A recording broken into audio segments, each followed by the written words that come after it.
Hello, 10th grade, and welcome to our next virtual lesson of the quarantine. Today I'm going to be going over formative writing task 1 and doing a close read of Between the World and Me. So I'm going to start by going over the learning target for the next 2 weeks. Normally I would start by having one of you, probably Jabria, read it, but since you're not here, I'll read it. So we will delineate and evaluate an argument and specific claims in a text, assessing whether the reasoning is valid and the evidence is relevant and sufficient, identify false statements and fallacious reasoning. Now, delineate and fallacious are words you may not know. We're going to be going over those in formative task 1, but essentially what we're doing for the next few weeks is evaluating arguments. Coates and many of the other authors whose articles we're going to read are going to be making specific arguments about race. So it's our job to evaluate whether or not this is a good argument and discuss the specific claims and evidence that the author uses to make this argument and whether or not you think those are good points. Now, today there's 2 terms, and really as we continue reading, there's 2 terms that you're going to need to be familiar with. That's allusion and metaphor. Now, most of you already know what a metaphor is, but to really understand what Coates is doing in his writing style, we need to understand these terms. So an allusion is an indirect reference to something historical. A lot of times when we talk about allusion, we talk about biblical allusions, which is when authors make reference to the Bible. Coates is going specifically to be making historical references, especially to slavery, Reconstruction, and the Civil Rights Movement. Now, a metaphor is really just a comparison. It's a figure of speech in which a word or phrase is compared to an object or action that is not literally applicable. So 2 things that are compared that are not literally alike. So now we're going to be discussing formative writing task 1. Now, you won't have an essay due for a couple weeks, but as usual, I like to give you the prompt ahead of time so you know what it is that you're looking for as you read the book and the articles assigned. So formative task 1 says, how does Coates develop his argument that race is a social construct? Delineate and evaluate his argument. As you do so, assess whether the evidence is relevant and sufficient, identify any false statements or fallacious reasoning. So there's a couple terms we need to discuss to really unpack this prompt. So first we need to know what a social construct is. So a social construct is an idea that has been created and accepted by the people in a society. So just because an idea is accepted doesn't mean it's necessarily true.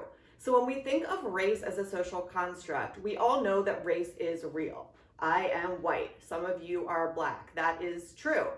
But when we talk about race as a social construct, we talk about ideas that are prescribed to people of certain races that might not be necessarily based on fact.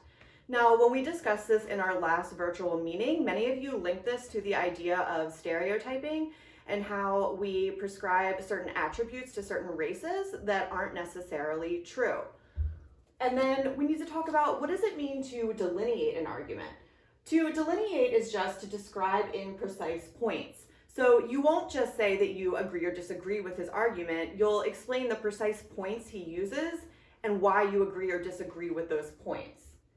And then fallacious reasoning. So if something is fallacious, it's based on a mistaken belief. So you could essentially argue that even though he makes valid points, the points are simply false or wrong. So if we go back to the task, the first part, how does Coates develop his argument that race is a social construct?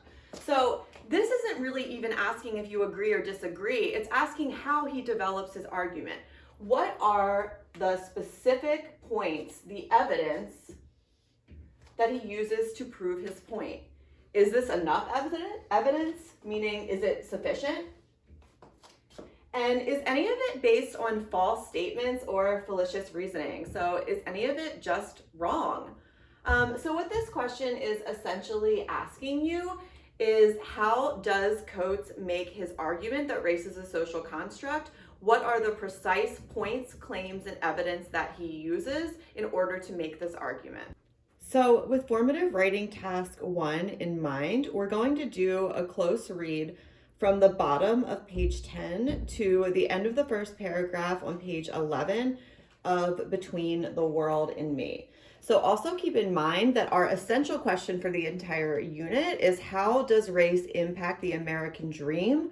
And we're really going to see evidence of Coates unpacking this question in this passage. So starting at the very last sentence of page 10, it says, when the journalist asked me about my body, it was like she was asking me to awaken her from the most gorgeous dream. I have seen that dream all my life. It is perfect houses with nice lawns. It is Memorial Day cookouts, block associations, and driveways. The dream is tree houses and the Cub Scouts. The dream smells like peppermint but tastes like strawberry shortcake.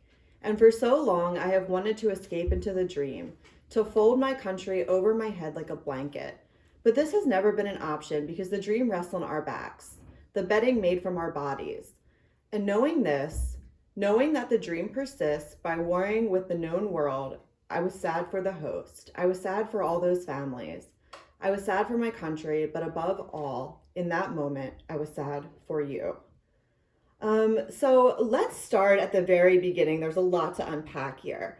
So he starts off by talking about this journalist who asked him about his body. And he makes several references to his body throughout the text, some of which we already talked about in our last virtual meeting. So he talks about the idea of Black bodies constantly being physically threatened in America. And if we keep in mind the term illusion, he even alludes to and traces this back to slavery, when Black bodies were literally physically abused and brought here against their will. So he talks about the journalist really having this dream, and to really awaken from this dream and accept reality, she would have to be aware of what is being under attack in terms of Black bodies in America. And so he goes on to describe this dream that she has and that many of us have. He says it's perfect houses with nice lawns, Memorial Day cookouts, block associations, and driveways. So if we're talking about the idea of race being a social construct, many of the values and ideals of the American dream are often prescribed to middle-class white people. But he is not necessarily immune to this idea himself, because he goes on to use a metaphor.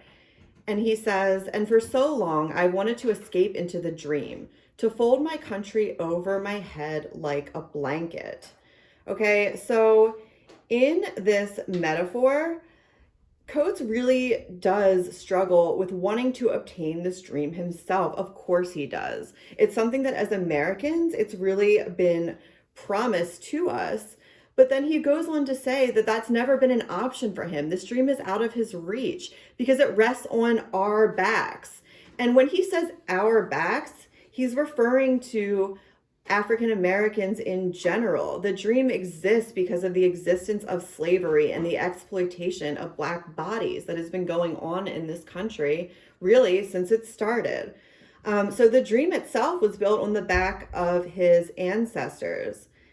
And if we think about the idea of the American dream being success, but really also being a freedom, he alludes to the idea that the Black man is still not free.